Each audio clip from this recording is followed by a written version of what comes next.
देखिए लाभ हानि, प्रॉफिट लॉस, जिसको प्रतिशत आता है उसके लिए लाभ हानि है वो बिल्कुल इजी चीज़ है, बिल्कुल इजी है। देखिए इसके बारे में 2-4 बातें जान लीजिए कि क्रय मूल्य, जिस मूल्य पर हम कोई वस्तु खरीदते हैं उसको बोलते हैं क्रय मूल्य, कॉस्ट प्राइस। जिस मूल्य पर या जिस मूल्य पर हम कोई वस्तु खरीदते हैं उसको बोलते हैं कॉस्ट प्राइस या क्रय मूल्य, ठीक है, क्रय मूल्य।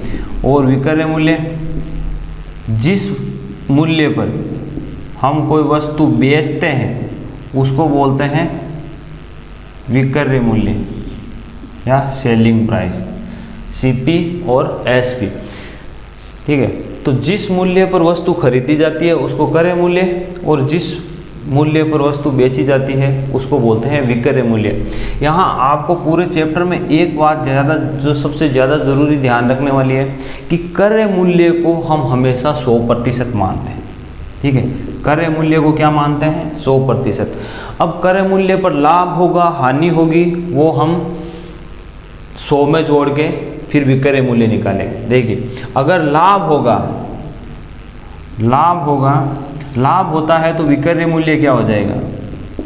अगर हम कोई वस्तु खरीदते हैं और उसको बेचते हैं तब लाभ होता है तो विक्रय मूल्य क्या हो जाएगा?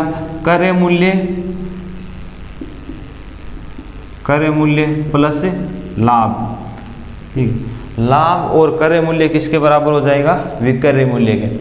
और यहीं से क्रय मूल्य की बात करें, अगर किसी वस्तु को बेचने पर हमें लाभ हो रहा है तो क्रय मूल्य क्या हो जाएगा? विक्रय मूल्य माइनस लाभ, ठीक है, विक्रय मूल्य माइनस लाभ। बिल्कुल आसान सी छोटी सी टर्म्स हैं, यार कोई ज़्यादा लोड वाली बात नहीं है। और अगर हानि हो, देखिए अगर हानि हो तो क्या होगा? विक्रय मूल्य, क्रय मूल्य। देखिए अगर कोई वस्तु बेचने पर, कोई वस्तु हम बेच रहे हैं और हमें हानि हो रही है, नुकसान हो रहा है, तो क्रय मूल्य में से उसको घटा देंगे, ठीक है। तो वो क्या आ जाएगी? क्रय मूल्य से हानि को घटाओ तो विक्रय मूल्य, और हमें क्रय मूल्य चाहिए होता है। क्रय मूल्य अगर निकालना है तो क्या करेंगे? विक्रय मूल्य प्लस हानि, विक्रय मूल्य में क्या? हानि जोड़ देते हैं। हानि अगर जोड़ दें तो वो किसके बराबर हो जाएगी? क्रय मूल्य की। ये छोटी सी चीज़ है जो आपको ध्यान रखनी है। बाकी हम ये सारे क्वेश्चन हैं वो प्रतिशत के हिसाब से, जैसे क्वेश्चन प्रतिशत वाले किए थे उसी तरीके से करेंगे। बस यहाँ क्या करेंगे, वहाँ कोई भी वस्तु होती है उसको हम या किसी भी चीज़ को 100% मानते हैं। यहाँ 100% किसको मानेंगे? क्रय मूल्य को। यहाँ क्रय मूल्य को हम 100% मान के सारे जो क्वेश्चंस है वो सोल्व करेंगे। अब इसमें एक चीज़ है, क्रय मूल्य को हम अगर 100% मानते हैं तो लाभ और हानि प्रतिशत जो हम निकालते हैं वो भी क्रय मूल्य पर निकालते हैं, ठीक है। अगर आपको लाभ प्रतिशत या हानि प्रतिशत निकालना हो तो वो भी किस पे निकालते हैं? हम क्रय मूल्य पर। जैसे अगर लाभ प्रतिशत की बात करें, लाभ प्रतिशत निकालना है तो लाभ, कितना लाभ हो रहा है उस वस्तु का क्रय मूल्य कितना है? गुणा 100। ये लाभ प्रतिशत। और हानि प्रतिशत निकालना है तो यही सेम चीज़, हानि कितनी हो रही है, क्रय मूल्य कितना है? गुणा 100, ठीक है, गुणा 100। क्योंकि हमें पता है कि प्रतिशत में बदलने के लिए किससे गुणा करते हैं? 100 से गुणा। तो लाभ और हानि प्रतिशत हमेशा किस पे निकाला जाता है? क्रय मूल्य पर निकाला जाता है। ये चीज़ ध्यान रखिए। अब देखिए पहला क्वेश्चन देखिए आप, बिल्कुल आर्मी वालों के वैसे भी बहुत आसान क्वेश्चंस आते हैं, बिल्कुल इजी बेसिक मेथड से हम सारे क्वेश्चन सोल्व कर लेते हैं। कोई फॉर्मूले वगैरह याद रखने की ज़रूरत नहीं है। अगर डायरेक्ट फॉर्मूला पूछा जाता है तो अभी मैं आपको वो फॉर्मूले भी बता दूंगा, ठीक है। देखिए एक घोड़ा है, वो 1232 रुपये में बेचकर मैंने 12% का लाभ कमाया। कोई घोड़ा है जिसको 1232 रुपये में बेचकर कितने प्रतिशत का लाभ कमाया जाता है? 12% का। अब मैंने आपको क्या बताया, क्रय मूल्य हमेशा क्या होता है? क्रय मूल्य क्या होता है? 100% होता है। क्रय मूल्य क्या होता है? 100%। अब उसको 100% तो है क्रय मूल्य, लाभ कितना हुआ है? 12%। लाभ कितना हुआ है? 12% का क्या हुआ उसको? लाभ। तो विक्रय मूल्य क्या हो गया, विक्रय मूल्य क्या हो गया, देखो क्रय मूल्य 100, 12% का लाभ हो जाता है, तो विक्रय मूल्य क्या हो जाता है 112%, 112%। पर हमें प्रश्न में विक्रय मूल्य कितना दिया हुआ है 1232, कितना दिया हुआ है 1232। तो ये जो 112% है वो किसके बराबर है 1232 रुपये के बराबर है। किसके बराबर है 1232 रुपये के। हमें निकालना क्या है क्रय मूल्य, मतलब 100% निकालना है। आपको 112% का मान दिया हुआ है प्रश्न में और निकालना क्या है 100% निकालना है। तो देखिए 1% किसके बराबर हो जाएगा 1232 में भाग दे देंगे 100, ठीक है। और हमें चाहिए 100%, तो 100% के लिए क्या है इसको गुणा कर देंगे 1232 गुणा 100, 100 से क्या करेंगे गुणा कर देंगे, ठीक है। अब देखिए 2 जैसे 4 का भाग इसमें भी जाता है, 4 का भाग इसमें भी जाता है, तो 4 का भाग 2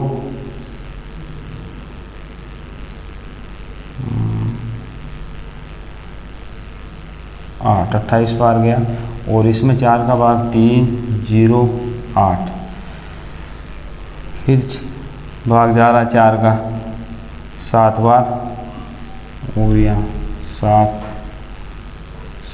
का भाग कितनी बार 11 बार। तो ये कितना हो गया 1100 रुपये। क्या हो गया 1100 रुपये। देखिए ये तो आपको जोड़ बाकी गुणा भाग है, संख्याओं को काटना आना चाहिए, ठीक है। और क्या हो देखिए यहाँ भी पिछली बार की तरह जो हमने प्रतिशत में मेथड अपनाया था वही सेम मेथड अपनाएंगे कि हमें क्या दिया हुआ है विक्रय मूल्य दिया हुआ है।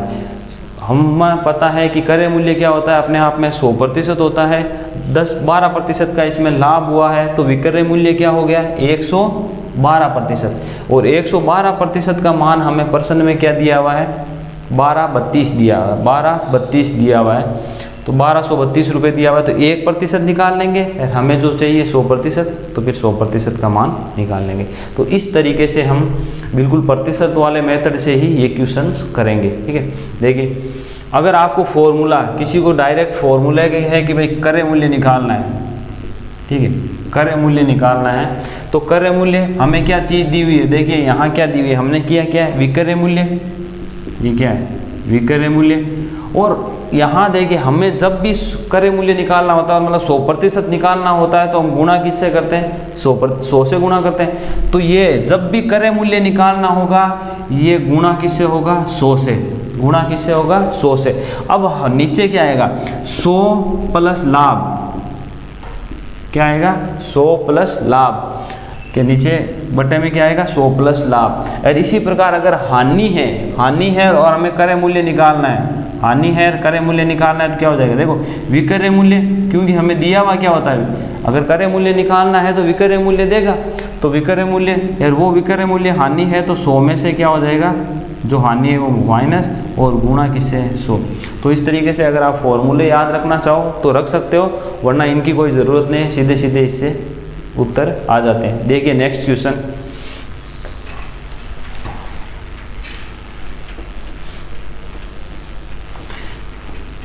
देखिए प्रश्न में जो दिया हुआ है उसका भाग लगा दो। जैसे विक्रय मूल्य दिया हुआ है तो प्रतिशत में जो विक्रय मूल्य होगा उसका इसमें भाग लग जाएगा और 100% हम निकाल लेंगे। नेक्स्ट क्वेश्चन देखिए, एक व्यक्ति ने एक मकान है 3800 रुपये में खरीदा और 5% के लाभ पर उसको क्या कर दिया बेच दिया विक्रय मूल्य। अब देखिए इस बार हमें क्या दिया हुआ है क्रय मूल्य दिया हुआ है, क्रय मूल्य दिया हुआ है और विक्रय मूल्य क्या है पूछा है। अगर हम क्या मानते हैं कि क्रय मूल्य क्या होता है 100% होता है, तो इस प्रश्न में 100% का मान कितना दिया हुआ है 3800, तो 100% पर कितना दिया हुआ है 3800 रुपये के बराबर है, ठीक है।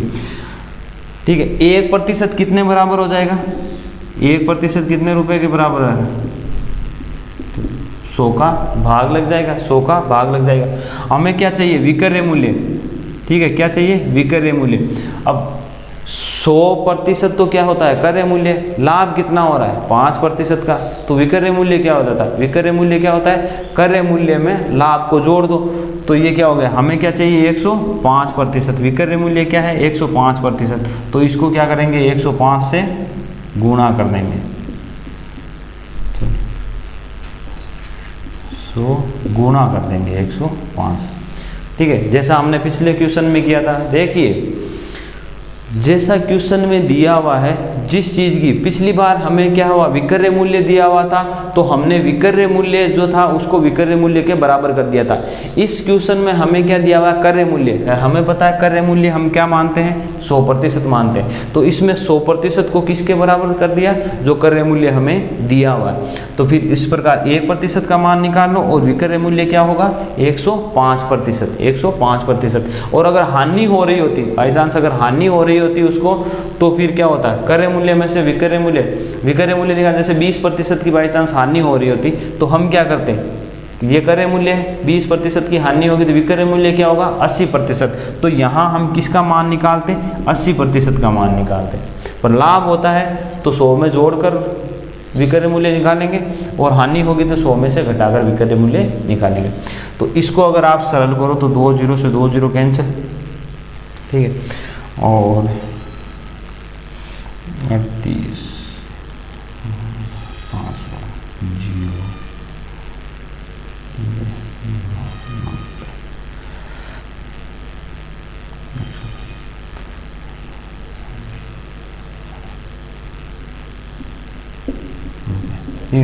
ये है इसका विकर्य मूल्य। ये क्या आएगा, इसका विकर्य मूल्य,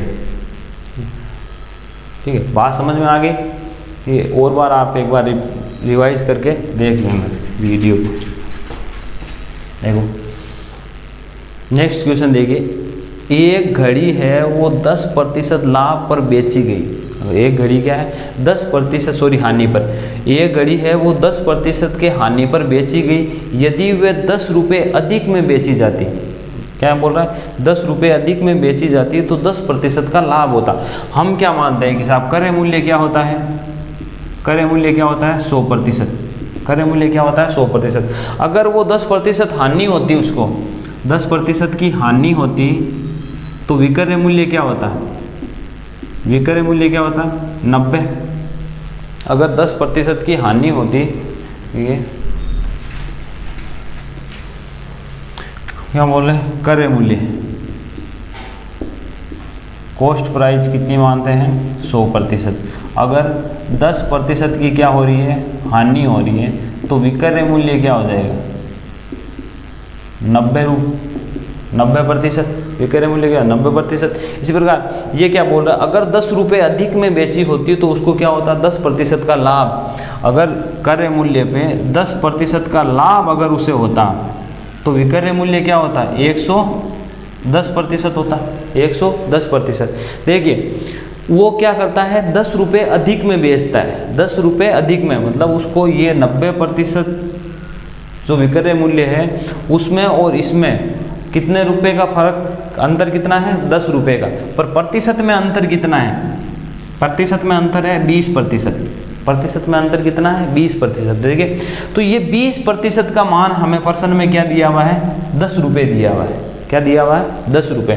तो यहाँ से देखिए निकालना क्या है, हमें क्रय मूल्य निकालना है। क्या निकालना है, क्रय मूल्य, मतलब ये 100% निकालना है। हमें क्या दिया हुआ है, 20% है, उसका मान क्या दिया हुआ है, 10 रुपये। 20% का मान क्या दिया हुआ है, 10 रुपये। तो 1% का मान क्या हो जाएगा, इसमें 20 का भाग लग जाएगा। हमें क्या चाहिए, क्रय मूल्य, और क्रय मूल्य अपने आप में क्या होता है, 100% होता है। तो ये क्या हो जाएगा, 100 से गुणा, क्या हो जाएगा, 100 से गुणा। तो क्या हो जाएगा, 50 रुपये। इसका क्या है, 50 रुपये क्या है इसका क्रय मूल्य। इस घड़ी का क्रय मूल्य कितना है, 50 रुपये।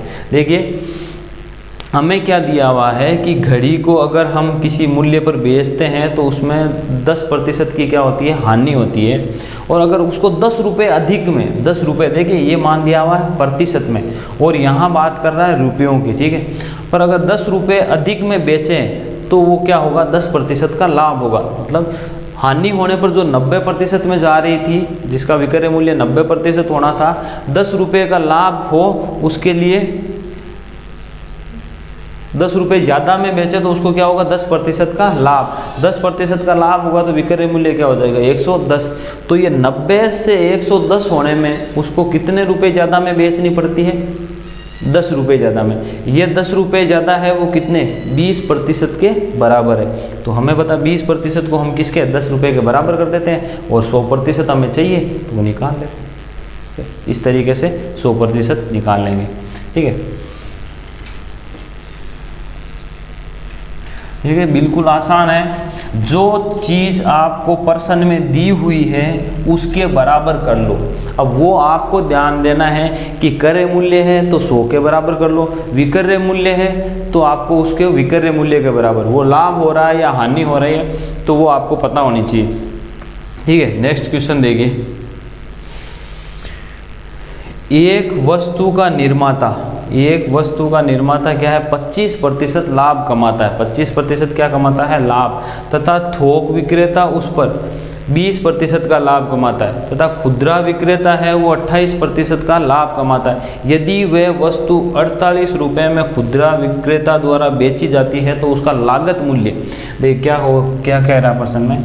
एक निर्माता है, ठीक है, वो क्या करता है 20% का लाभ कमाता है, सॉरी 25, वो क्या करता है 25% का लाभ कमा रहा है। ठीक है, वो फिर किसको बेचता है थोक विक्रेता को। जो थोक विक्रेता क्या करता है वो 28% नहीं 20% का लाभ कमाता है। थोक विक्रेता क्या करता है 20% का लाभ कमाता है। और वो किसको बेचता है खुदरा विक्रेता को। ठीक है, और ये खुदरा विक्रेता क्या करता है ये कमाता है 28% का लाभ। ये किसका लाभ, कितना लाभ कमाता है 28% का लाभ कमाता है। और 28% का लाभ कमाकर वस्तु को बेचता कितने हैं 48 रुपये में। कितने में बेचता है 48 रुपये में। देखिए 48 रुपये क्या है उस वस्तु का विक्रय मूल्य, किसके लिए खुदरा विक्रेता के लिए। तो इसके लिए विक्रय, देखिए हम मानते हैं कि क्रय मूल्य अपने आप में क्या होता है 100%। अगर क्रय मूल्य 100% है तो यहाँ विक्रय मूल्य क्या हो जाएगा 128%। जो हमें प्रश्न में क्या दिया हुआ है 48 रुपये, प्रश्न में क्या दिया हुआ है 48 रुपये। तो 128% है वो किसके बराबर है 48 रुपये के बराबर है। यार हम 1% पूछेगा तो क्या है 128 का भाग लगा देंगे और 100 से 100% जानना है हमें तो 100% क्या हो जाएगा 100 से गुणा कर देंगे। अब देखिए ये क्या आता है जो इसका क्रय मूल्य है, ठीक है, इसका जो क्रय मूल्य है जितने में ये खरीदता है वो क्या है इस थोक विक्रेता का क्या है विक्रय मूल्य है। ठीक है, इसका क्या है विक्रय मूल्य। तो ये वाला जो मान है वो क्या होगा इसका विक्रय मूल्य होगा। इसका क्या होगा विक्रय मूल्य। और इसका विक्रय मूल्य कितना है 20% का लाभ कमाता है तो विक्रय मूल्य कितना है 20%, 120%। तो ये मान किसके बराबर हो जाएगा 120% के बराबर हो जाएगा। तो हम क्या करेंगे 48/128 किसको एक ही साथ सरल करेंगे। ठीक है, एक साथ ही सरल करेंगे, इसलिए मैं इसको सोल्व नहीं कर रहा हूँ। ठीक, तो यहाँ से वापस वही चीज़ 1%, तो 120 का भाग लगा दिया। और हमें क्या चाहिए 100%, तो 100 से गुणा कर दिया, 100 से गुणा कर दिया। अब देखिए ये क्या आया इसका क्रय मूल्य, थोक विक्रेता ने जितने में खरीदा था ना वो क्रय मूल्य है ये, वो क्रय मूल्य है ये। तो इसका जो क्रय मूल्य है वो निर्माता का क्या है विक्रय मूल्य। जितने में निर्माता बेचता है उतने में ही तो थोक विक्रेता खरीदता है। तो ये विक्रेता ये निर्माता कितने 25% के लाभ पर, तो इसका मान इस विक्रेता के लिए क्या है विक्रय मूल्य 125%। तो 125% है वो किसके बराबर हो गया 48 128 गुणा 100 गुणा 100 बट्टे 120। ठीक है, देखिए इसको मिटा दो। ये 125% के बराबर है। 1% होगा तो क्या होगा इसमें 125 का क्या कर देंगे भाग लगा देंगे और गुणा कर देंगे 100%। हमें क्यों 100% चाहिए। तो ये चीज़ आप डायरेक्ट भी लिख सकते हो। ये चीज़ क्या है आप डायरेक्ट भी लिख सकते हो। ये हमें क्या चीज़ दी हुई है विक्रय मूल्य, किसका सबसे लास्ट वाले का विक्रय मूल्य दिया हुआ है। ठीक है, अब मैंने ये चीज़ इतनी इसलिए बताई है कि हमें पता रहे कि हम ये इतना कर क्यों रहे हैं। ठीक है, एक्चुअली है कुछ नहीं, खुदरा विक्रेता का हमें विक्रय मूल्य दिया हुआ है, इसका विक्रय मूल्य दिया हुआ है, फिर इसका विक्रय मूल्य है तो इसका क्रय मूल्य निकालेंगे, इसका क्रय मूल्य होगा वो इसका विक्रय मूल्य होगा, फिर इसका विक्रय मूल्य से इसका क्रय मूल्य निकाल कर इसका विक्रय मूल्य निकालेंगे। यार हमें क्या चाहिए, इसकी जो लागत लगी वो चाहिए। तो ठीक है, तो आप डायरेक्ट है इसको इस तरीके से भी कर सकते हो, सीधा सीधा इसको लिख सकते हो 48 ठीक है बट्टा 128 गुणा 100 बट्टा 120 ठीक है। ये चीज़ आप सीधा सीधा इसको इस तरीके से, ये चीज़ ध्यान रखने वाली। हमने ये लिखा क्यों है, ऐसा क्यों लिखा है, क्योंकि ये क्रय मूल्य पे इसका जैसे खुदरा वाले का विक्रय मूल्य है उसका क्रय मूल्य निकाला, फिर तो 2 या 3 बार हमें क्या इसका विक्रय मूल्य से क्रय मूल्य निकाला, फिर इसके विक्रय मूल्य से फिर क्रय मूल्य निकालेंगे, फिर निर्माता का विक्रय मूल्य से निर्माता का क्रय मूल्य निकालेंगे। तो ये जो विक्रय मूल्य वाला फॉर्मूला है या सूत्र है हमें 3 बार लगाना पड़ता है, 3 बार लगाना पड़ता है। तो जो हमने क्या है एक साथ लगा दिया। ठीक है, अब देखिए 125 4 25 का भाग 5 बार जाता है ठीक है, 4 का भाग 3 बार जाता है, 4 का भाग इसमें 3 बार, 5 का भाग इसमें 2 बार, 3 का भाग 16 ठीक है, इसमें 2 का भाग 64 ठीक है। 16 का भाग कितनी बार जाता है, 4 बार, कितनी बार जाता है 4 बार। अब यहाँ क्या बचा 100 और नीचे बचा है 4, तो 100 में 4 का भाग कितना बार जाएगा 25, तो इसका क्या होगा, इसकी लागत कितनी थी 25 रुपये।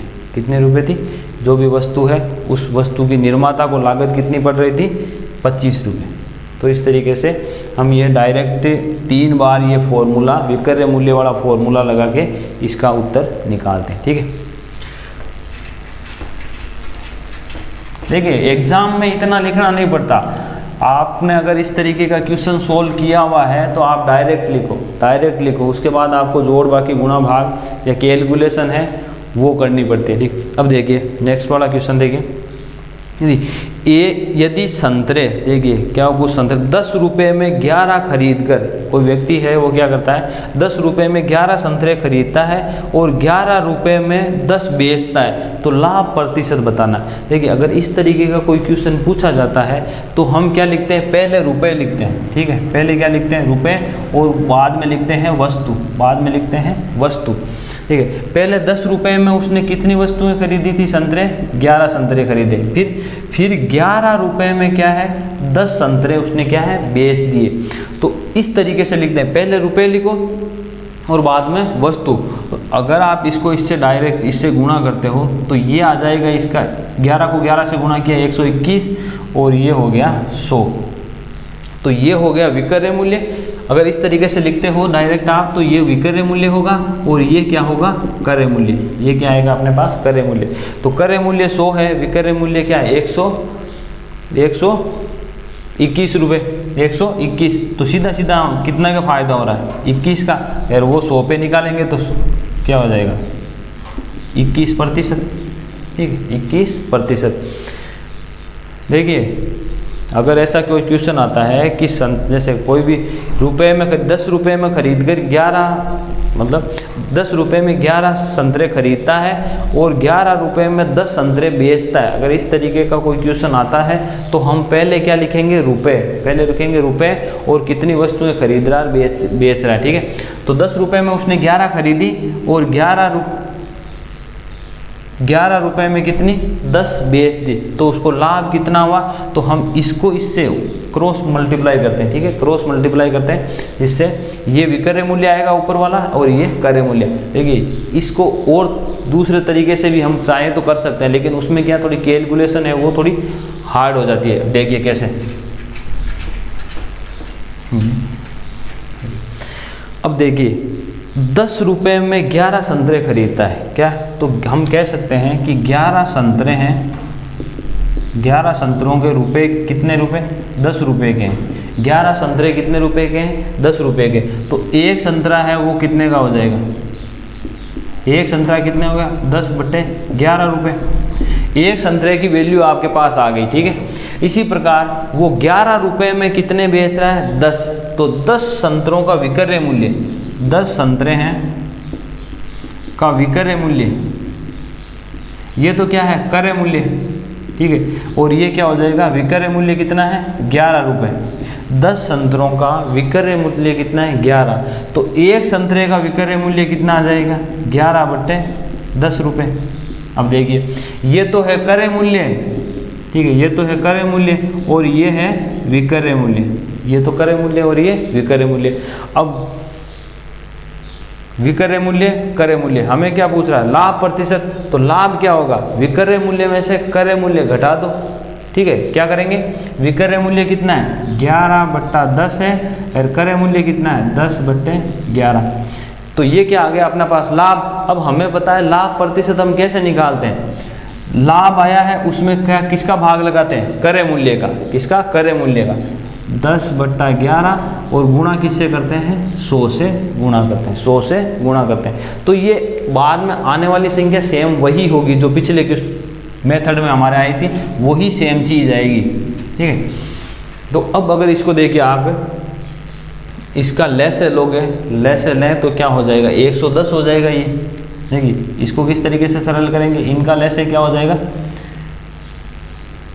हम कह सकते हैं 10 गुणा 11 क्या आ जाएगा 10 गुणा, क्योंकि जब अभाज्य संख्याएं होती है ना, जिन अगर हम दो अभाज्य संख्याओं का, अभाज्य नहीं मतलब सह अभाज्य संख्याएं, दो सह अभाज्य संख्याओं का अगर हम लैसे लेना तो वो उनका गुणा ही होता है, ठीक है, वो क्या होता है उनका गुणा, तो ठीक ये इसका फिर भाग हम अगर आपको जोड़ बाकी आती है तो 11 इसका 10 का भाग देंगे तो 11 बार और 11 को 11 से गुणा करेंगे तो 121 माइनस 10 11 का भाग देंगे 10 बार और 10 को 10 से 100/11 10/11 गुणा 100। देखिए अब ये जो भाग देना आपको अगर नीचे ऐसी संख्या हो तो क्या हो जाती है वो उल्टी हो जाती है। तो यहाँ देखिए 121 में से 100 घटाए तो क्या हो जाएगा 21/100 गुणा 11 सॉरी 10 गुणा 11, ये उल्टी हो जाएगी 11/10 गुणा 100, ठीक है। जी देखिए 11 से क्या उठ गया 11 कैंसिल हो गया, ये 100 से 100 क्या बचा 21%।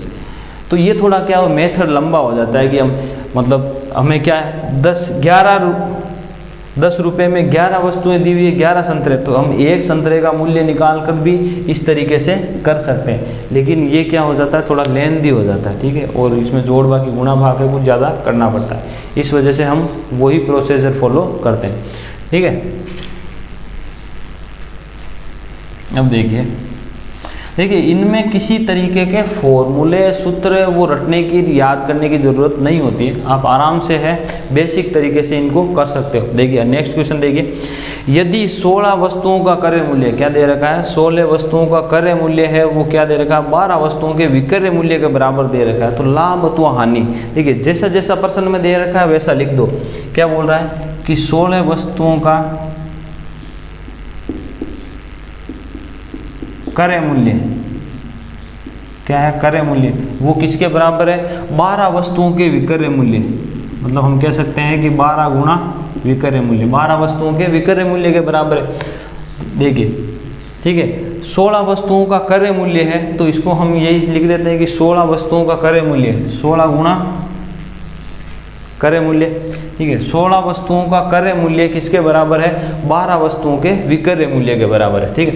अब देखिए क्रय मूल्य ये क्या हो जाता है ये अनुपात, इसको हम करेंगे अनुपात, ये आसान है क्योंकि विक्रय मूल्य इसको इधर भेज दिया, ये क्या 12/16, इसको अगर आप और सरल करो तो क्या 4 का भाग इसमें जाता है 3 बार और इसमें जाता है 4 बार। तो देखिए यहाँ से अनुपात में क्रय मूल्य और विक्रय मूल्य क्या आ जाते हैं अनुपात में आ जाते हैं। तो क्रय मूल्य कितना है 3 और विक्रय मूल्य कितना है 4।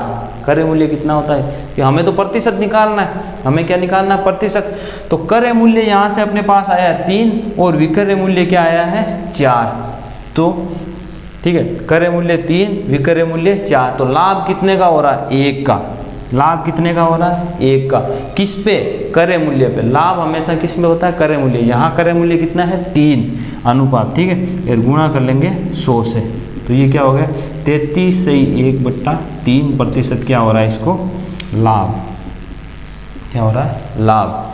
ठीक है, देखिए यहाँ ऐसे करके, वरना आप सीधा सीधा इस चीज़ को समझ सकते हो, ये अनुपात है बिल्कुल। ठीक है, अनुपात है।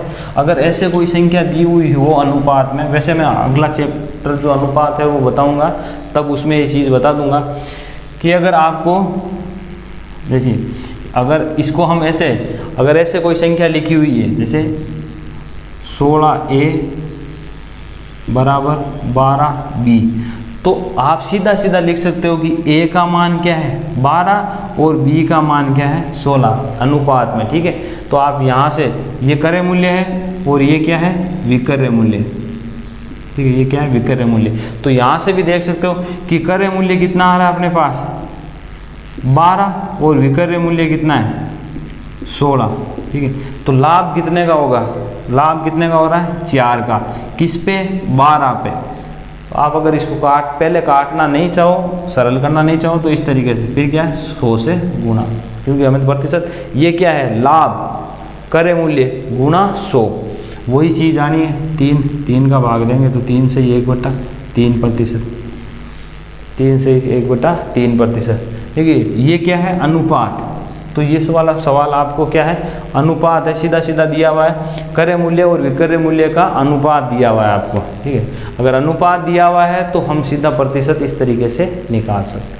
ठीक है, अब देखिए ये क्वेश्चन और है इसमें, अगर कोई छूट दे, मतलब किसी वस्तु की खरीदने पर कोई छूट दे रहा है व्यापारी, तो वो क्या रहा है 10% और 20% की क्रमिक कटौती, मतलब छूट या कटौती पर उसकी एक कटौती, अगर वो एक बोल रहा है कि कोई वस्तु है उस पर पहले तो 10% की छूट देता है, उसके बाद फिर कितनी 20% की छूट देता है, तो ये तो 2 छूट हो गई।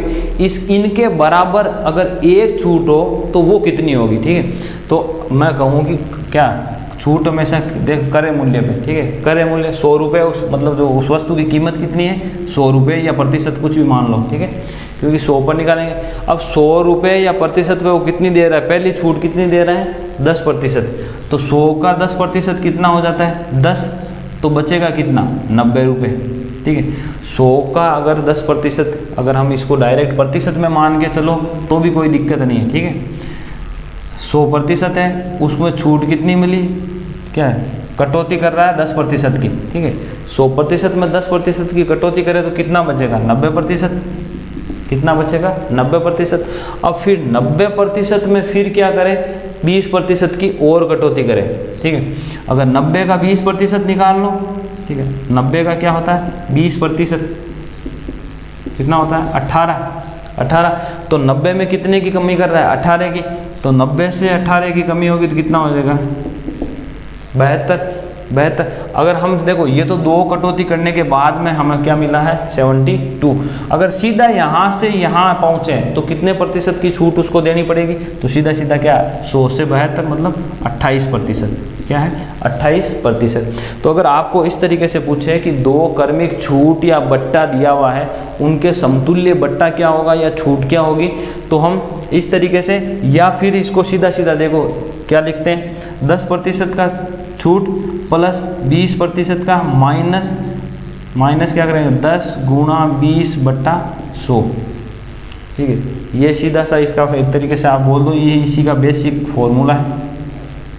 क्या करेंगे एक बार दोनों 10 + 20 माइनस 10 गुणा 20/100, तो ये क्या हो जाए 30 माइनस 2 28%।